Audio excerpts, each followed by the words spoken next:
Good morning. So, today is question number 3. How do you use your kitchen? Or any room for that matter.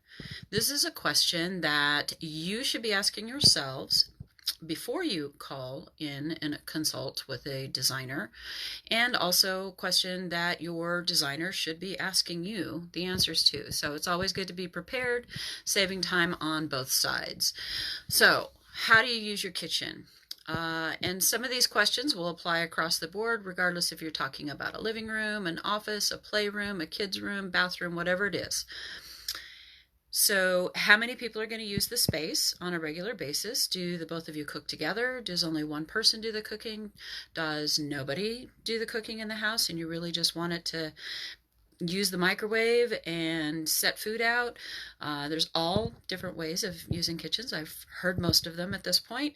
And then also for those of you that actually hire somebody in to cook for you, preparing or designing a space for them to use for you.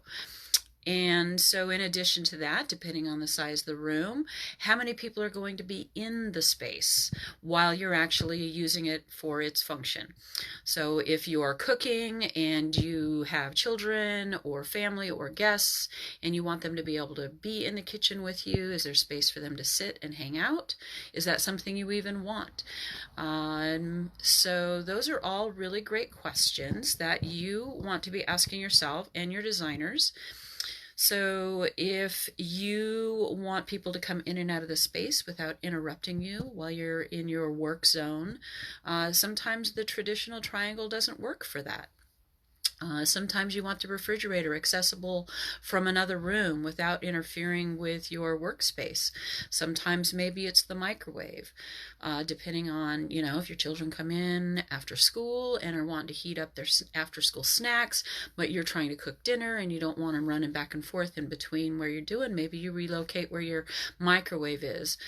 Bathrooms are the same way. How many people are using this space? Do you need separate sink basins? Do you need separate drawer space or storage space for everybody's things? My sisters and I shared the bathroom. We needed a lot of storage space. We also needed a lot of mirror space. So those are things that you want to think about while you're designing your spaces. How do you use it? What is your ultimate goal? How many people at its max capacity do you want to be able to fit into a space? And do you have room for that? So there are some general standards when designing space for multiple people, whether it's for seating or for working or for using the kitchen and cooking. All of those questions need to be answered for you to maximize the space and make it ultimately enjoyable, stress-free, and go ahead and, satisfy the function that it's there for. So ask these questions of yourself, and if you've found the right designer, they should also be asking you these questions. How do you use the space? What is your ultimate goal for that space? How many hours a day do you spend in there?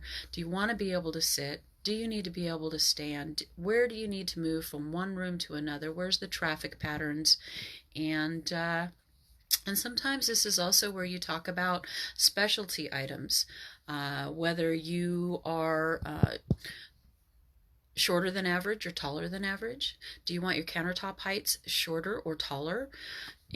Or do you want just a space that's lowered so that your kids can help out in the kitchen? Those are also part of your universal design questions. And ultimately, in the future, if you're staying in the space, how do you want to be able to use this in 20 years? So these are all these questions. I hope that they have been helpful to you. Write them down, ask yourself, really think about it, because sometimes we limit ourselves by what we think is possible.